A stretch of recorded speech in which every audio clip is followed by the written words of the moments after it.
Hello, I'm Michael Walashik. I'm an Associate Director of Finance at the University of Alberta. I'd like to talk to you today about Research Expenditure Testing. What is Research Expenditure Testing?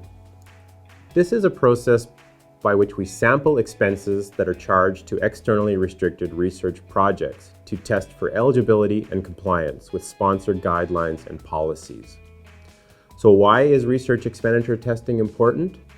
There is a heavy degree of reliance that is placed on this internal process by many parties, including our external auditors and many of our external funding agencies.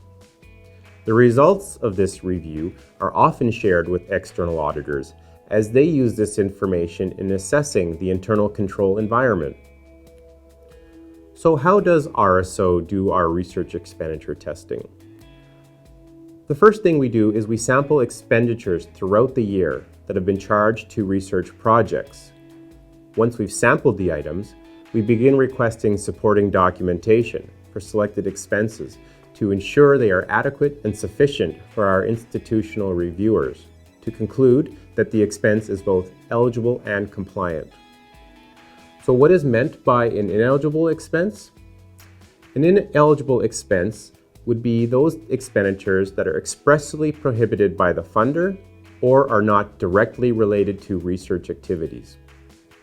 What is meant by a non-compliant expense?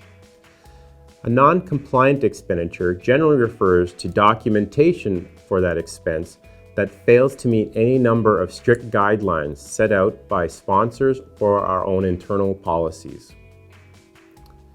Supporting documents should be provided to us as soon as possible after requested, generally within 1 week, so for us to do our review.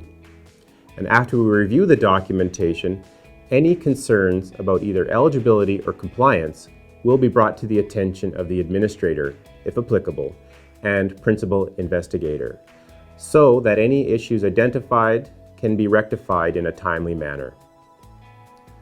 To paraphrase the tri-agency guidelines, the institution has not only the right, but also the responsibility to withhold payment of expenses that contravene agency requirements or institutional policies. The internal control administrator in the department is how we fulfill our duty in this regard and is an essential part of our process. So thanks for your time and participation. I hope you found this useful. If you have any questions, please contact the Research Services Office.